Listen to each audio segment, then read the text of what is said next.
China's National Bureau of Statistics has vowed to punish officials for falsifying economic data, warning that anyone caught fudging the numbers would be, quote, found, investigated and dealt with. The warning comes amid mounting skepticism about the veracity of China's official data. To talk more about this, I'm joined now by Derek Scissors, Senior Fellow at the American Enterprise Institute.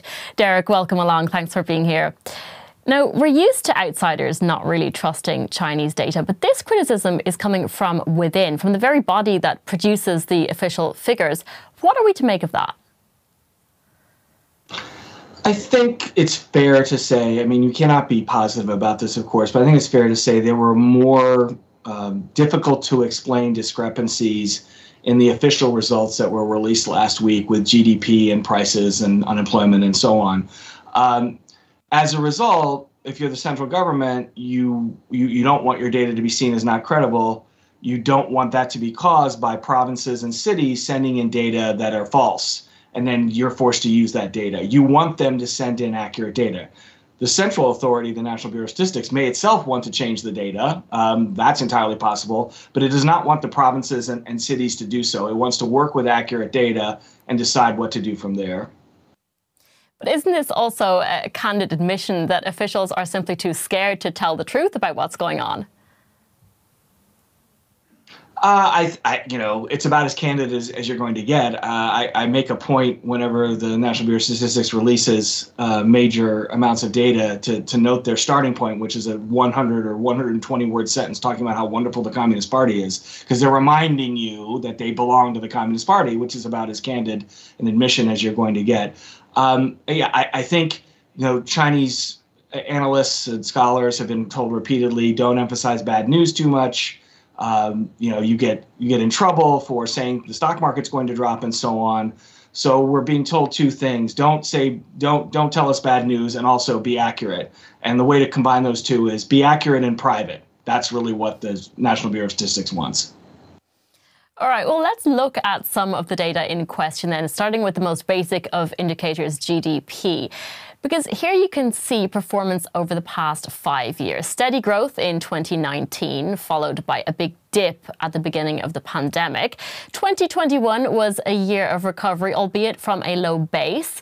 But then, as the country continued to impose widespread pandemic restrictions, in 2022, growth was lackluster again. Now, the latest figures for 2023, 5.2%, they came in marginally better than forecast. Derek, you I think the number. Sorry, go ahead. Yeah, no, go on. But Derek, I'm very interested because you've said that China's true GDP rate for 2023 could be as low as 2.4%. How did you come up with that figure? All right, so sorry to interrupt. What I was going to say, whenever you look at a Chinese graph, is even though that graph shows a lot of volatility, it's almost certainly smoothed. China does not like to portray instability. They like stable results. And that's true during the pandemic. It was true before the pandemic. If you look before the pandemic, they had this very smooth decline in GDP growth. And the pandemic made it impossible for everything to be as smooth, but it's very likely that their low numbers were too high and their high numbers were too low because they push everything together. So that's the general idea. Looking at 2023 in particular, the deflator used to take nominal GDP, which is just the won for won comparison, and try to adjust for prices, that was questionable. China reported a huge drop in the volume of fixed asset investment if you just compare 2023 to 2022. But then they said there was growth in fixed asset investment. So basically, you take some of the component indicators of GDP and you look at not the worst case scenario, but a reasonable downside scenario. And that's where you drop from 5.2 into the mid or upper 2% range. That doesn't mean that's right. It means that what China is presenting to you right now is really a best case, and you should be thinking that there's a range extending downward from 5.2 for what actually happened. Sure, that makes sense. And regardless of the true figures, the Chinese economy is clearly facing a huge number of challenges at the moment. What, in your opinion, is its biggest concern right now? Well, there's a difference between the short term and the long term. In the long term, clearly the biggest problem is demography. And we can argue about when this is going to happen, because demography is a slow-moving process, and for China's sake, you'd hope there would be a burst in births in entries to the population starting this year as we clear pandemic restrictions. But in any case, at some point, whether it's 2040 or 2060, and you can argue about in between, China's population is going to be falling very, very sharply, and it's simply going to be impossible for the economy to stay the same size. In the short term, I would call the problem a debt problem. China has run up an enormous amount of debt in the last 15 years. Sitting in Washington, we do a terrible job with debt, and China has done a much worse job even than the United States. Now, you could say the debt is mostly a function of the property bubble, a lot of wasted money. That's fair. But I think long-term, it's demography. Short-term, it's debt with a major contribution from property. I want to look at another figure now, and that is the amount of money that has been wiped off the Chinese stock exchange in recent years. Because since peaking in 2021, Chinese and Hong Kong stocks have lost a total of $6.3 trillion as investors lose confidence in the outlook for the world's second biggest economy. Derek, China's central bank is trying to address this. Just this week, it cut the amount of money that has to be held in reserve, the hope there being that this will free up cash that can be reinvested into the economy.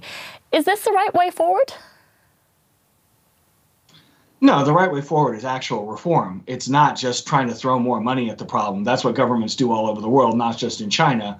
But China has done it more than almost anyone else recently. The problem is the reform option is essentially closed off. Xi Jinping does not want a thriving Chinese private sector. He certainly does not want a thriving foreign sector in China. And so if you're not going to have more profit opportunities, more opportunities to build new businesses and really succeed and push, the state out of elements of the economy, you lose confidence. What's the point? Why are you interested in China or any market for that reason? So the proper response is reform. I will say that the stock market's connection to the economy is pretty weak. The peak you're talking about is a recent peak. The all-time peak for the Chinese stock market in terms of Shanghai shares was in 2007. And so unless you think the Chinese economy has contracted since 2007, the stock market can drop quite sharply, even though the economy is still growing, whether slowly or quickly. To revive the stock market, you have to make it more of a real market tied to private firms. Xi Jinping doesn't want to do that. So instead, they're just going to try to throw money at the problem. Yeah, I know you also watch the Indian economy very closely, and its stock market has in fact now surpassed that of Hong Kong's. Does this mean that global investors are more interested in India than they are in China? I think for the moment, I make this comment about India. I'm not sure India is doing better than it was doing 4 years ago. It's doing okay. Don't get me wrong. India's not doing poorly. But the increased popularity of India is because of the reduced popularity of China. I mean, if you don't want to put money into China and you want to have a balanced portfolio with international exposure, wherever you're starting, whether you're starting in Germany, the US, Japan, you name it, where are you going to put it? And if it's not China in 2020 or 2021 and so on, then you start looking around. And India is doing fine, not great in my view, but fine. And so India becomes more popular. But I would say that's not a function of a major advance in India. It's a function of lack of alternatives. All right. Now, we began by talking about how China calculates official data. And there is one area where I think this is especially interesting, youth unemployment, because only recently the official statistics agency announced that it was going to change the methods for calculating youth unemployment. Let's take a quick listen to what the head of the National Bureau of Statistics had to say. In China, the students' overwhelming priority is study instead of having part-time jobs. Exclusion of in-school students from the statistics will more accurately reflect employment of young people entering society, so that we can provide them with more accurate services and introduce more effective and targeted policies on employment.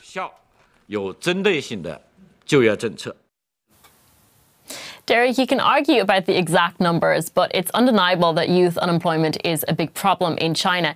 Is this a case of too many young people going to university and coming out with degrees that aren't needed, or what's going on here?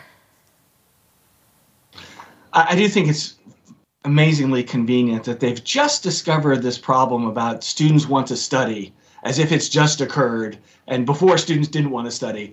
In fact, of course, the motivation for the change in the indicators, it shows a much lower youth unemployment rate. I do think China's problem is more of a job matching problem now.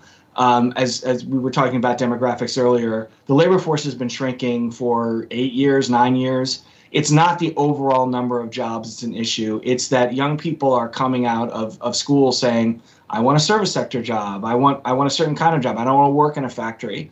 But China wants to keep its lead as the world's leading manufacturer, and it really doesn't want to shift too dramatically to services. So you have an issue of there are enough jobs as people leave the labor force, but the new people coming in, the young people, they want different jobs than what China has traditionally provided. So they don't take the jobs initially, and you have higher unemployment than you would if they just were willing to take any job they could find. Going back to that demographic problem, there's something that really surprises me in all of this, and that is that China has a much lower retirement age than other countries. It's 60 for men and either 50 or 55 for women, depending on the kind of work they do. Surely this is an obvious area for reform. It is, but it's an obvious area for reform in a lot of countries. The U.S. retirement age should also be lifted, for example. And the reason it started there is the health of the Chinese population wasn't very good 30 years ago. And you really didn't want to try to be working at 65 because, to be blunt, you might be dead. And if you weren't, you were sick. So you've had a generation, more than one generation, that is used to that retirement age, and it's very hard to get them to get them to change. So you have an operational problem of who should be subject to the higher retirement age, which could cause a lot of social unhappiness. So economically, financially, it's absolutely the case that the retirement age should be lifted. But how to do it is something that has frightened, to be blunt, Chinese policymakers for some time. But is Xi Jinping really scared of dissent? Oh, I think he is. I don't think he's scared of what, foreigners think, like the Chinese economy should work this way. I don't think he cares what we think. But zero COVID got reversed really, really fast when suddenly people got unhappy. So you had people popping out in the streets, not one city doesn't matter, but a number of cities spontaneously, and boom, zero COVID is gone.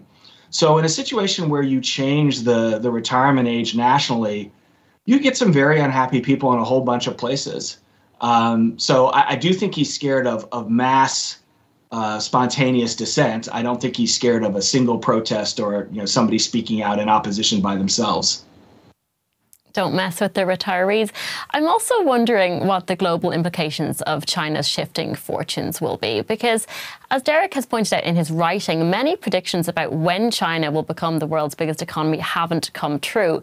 And as you can see here, the difference in size between the United States and China is still pretty significant. This is based on the latest official figures from both countries, 2022 for the US and 2023 for China. You can see a big gap between them still. Derek, quite apart from the fact that it may be a long time before China surpasses the United States, or it may never happen, of course, I do wonder how much it would even matter. Is this primarily a psychological thing? It is primarily a psychological thing. Mostly on the American side, we were worried about not being number one. I will provide breaking news, although it's not my news. First estimate for U.S. GDP for 2023 came out this morning as $27.3 trillion. So the gap is closing on $10 trillion. It's actually expanding.